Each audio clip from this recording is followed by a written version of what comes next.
বৈরী আবহাওয়ার কারণে মহেশখালী থেকে এলএনজি সরবরাহ ব্যাহত হওয়ায় গ্যাসের সংকট বেড়েছে। এতে রাজধানীর ফিলিং স্টেশনগুলোতে দেখা দিয়েছে গাড়ির লম্বা লাইন। সে খবর জানাতে আমাদের সঙ্গে আবারও যুক্ত হচ্ছেন শফি মাহমুদ সাগর। সাগর, আপনি যে ফিলিং স্টেশনে আছেন সেখানে কি গ্যাস দেওয়া হচ্ছে?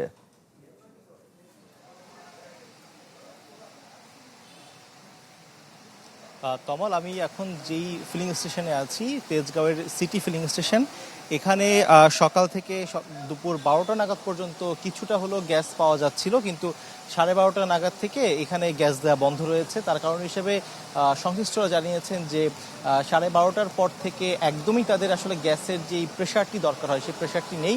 অটোমেটিক্যালি আসলে তাদের যেই গ্যাস সরবরাহকারী মেশিন সেগুলো বন্ধ হয়ে গেছে এবং সেটি এখন পর্যন্ত বন্ধ হয়ে রয়েছে। এবং আমরা যেটি জানতে পেরেছি যে এই সংকট আসলে আজকেই নতুন নয়, গত এক সপ্তাহ ধরে এরকম সংকট চলছে, কিন্তু তারপরও কোনো সময় আসলে গ্যাস একদম দেয়া বন্ধ হয়নি। সরবরাহ কিছুটা হলেও ছিল, কিন্তু আজকে সকাল নাগাদ এসে আমরা জানতে পেরেছি যে রাজধানী সহ দেশের বিভিন্ন জায়গায়, যে সকল জায়গায় সিএনজি গ্যাস স্টেশনগুলো রয়েছে, সেখানে অনেক জায়গাতেই গ্যাস পাওয়া যাচ্ছে না এবং একদমই সেগুলো সরবরাহ করা বন্ধ রয়েছে। সেক্ষেত্রে ফিলিং স্টেশনের যারা নগদ নিয়ে এলো হার না মানা হার অফার। সর্বনিম্ন 10,000 টাকা রেমিটেন্স নগদে পাঠালে থাকছে স্বর্ণের হার জেতার সুযোগ।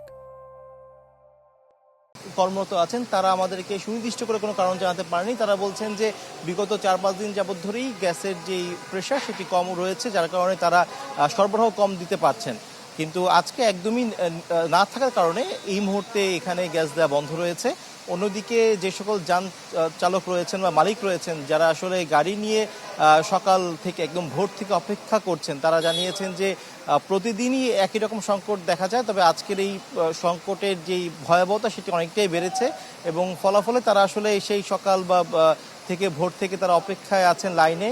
সেই দীর্ঘ লাইন নিয়ে এখনও তারা অপেক্ষায় আছেন এবং তারা আসলে জানেন না যে কখন তারা গ্যাস পাবেন। তারা এখনও অপেক্ষায় আছেন এবং হয়তো রাত 12টার পরে এলেও কিছুটা গ্যাস পাওয়া যেতে পারে, এটি তারা জানিয়েছেন। তো এই ছিল তমাল গ্যাস সংকটের সর্বশেষ অবস্থা। সাগর, আপনাকে ধন্যবাদ।